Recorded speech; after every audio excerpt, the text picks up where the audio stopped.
Today I'm reading from Maymont Park in Richmond, and I'm sitting beneath my favorite tulip poplar in the entire world. I'll post a picture afterwards. It's a grand thing to behold. So today we'll be reading Waiting for the Biblioburro.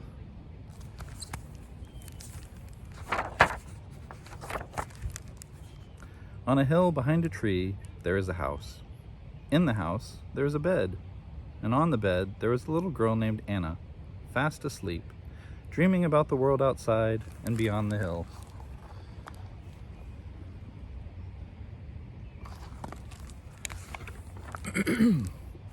When Anna wakes up to the rooster's kee-kee-kee, Poppy is already at work on the farm, and Mommy is busy in the garden. Anna bathes her little brother and feeds the goats and collects the eggs to sell at the market. After breakfast, Anna and her mother walk down the hill. Anna closes her eyes against the sun and wishes she was back in the cool of the house with her libro, her book.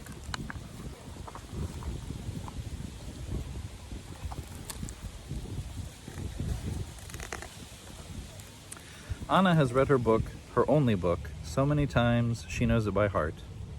The book was a gift from her teacher for working so hard on her reading and writing. But last fall her teacher moved far away, and now there's no one to teach Anna and the other children in her village.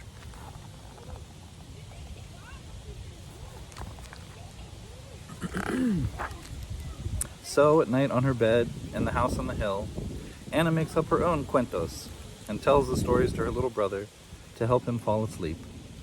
Then she tells him stories about make-believe creatures that live in the forest and in the mountains and the sea. She wishes for new stories to read, but her teacher with the books has gone.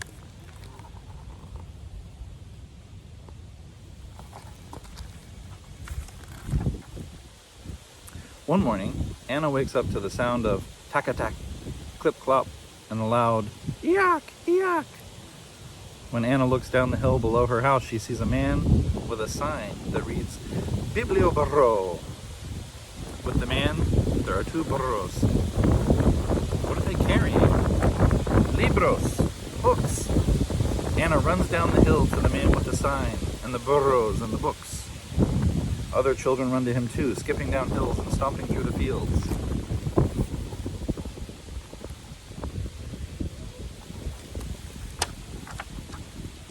Who are you? Who are they? The children ask. The man says, I am a librarian, a bibliotecario, and these are my burros, Alpha and Beto. Alpha Beta. Welcome to the Biblioburro, my biblioteca. But senor, Anna says, I thought libraries were only in big cities and buildings. Not this one, says the librarian. This is a moving library. Then he spreads out his books and invites the children to join him under a tree.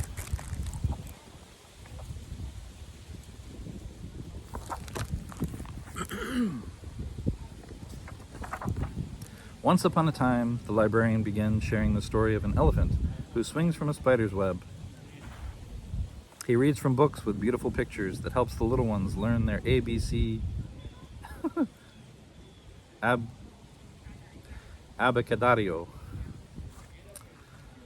He sings A, B, C, D, E, F, G. Finally, he says, now it's your turn. Pick out books, and in a few weeks, I'll be back to collect them and bring you new ones. Me too, asks Anna. Especially you, says the librarian with a smile.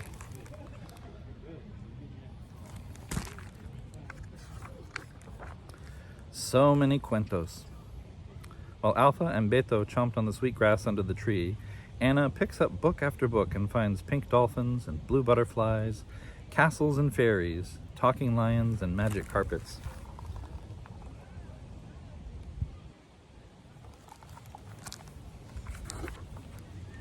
Someone should write a story about your burros, Anna tells the librarian, rubbing Alpha's nose and feeding more grass to Beto. Why don't you, he asks. Then he packs up the books and is off. Enjoy, he calls to the children. I will be back. Anna runs up the hill to her house, hugging the books to her chest. She can't wait to share her books with her brother, and that night she reads until she can't keep her eyes open any longer.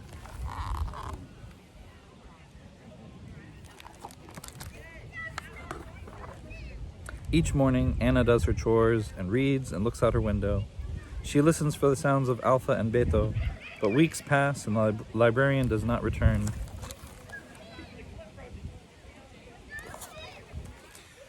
When will he come back? She asks her mother, who smiles and says, "Go read, Anna." When will he come back? She asks her mother, who smiles and says, "Go draw, Anna." When will he come back? She asks her mother, who smiles and says, "Go write, Anna." When will he come back? She asks her mother, who finally says, "Go to bed, Anna."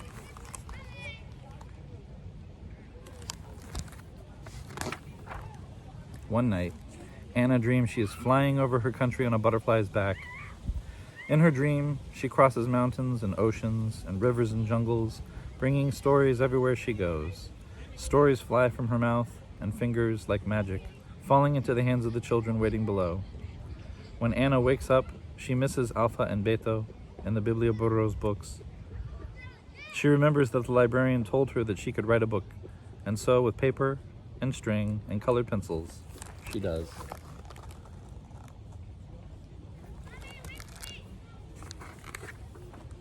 Finally, just when Anna thinks she'll never see the Biblioburro again, she wakes up to "Ee-ah, ee-ah," and the children yelling. She runs down the hill with her library books and special surprise of her very own. "I wrote this cuento for you," she says. "Que bueno," the librarian says, and then he reads her story to the children under the tree.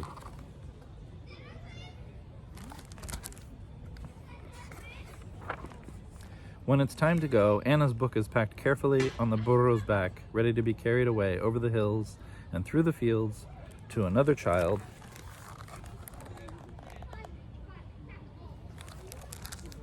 who is asleep on a bed in a house on a hill behind a tree, dreaming of Alpha and Beta and the new stories the Biblioburro will bring.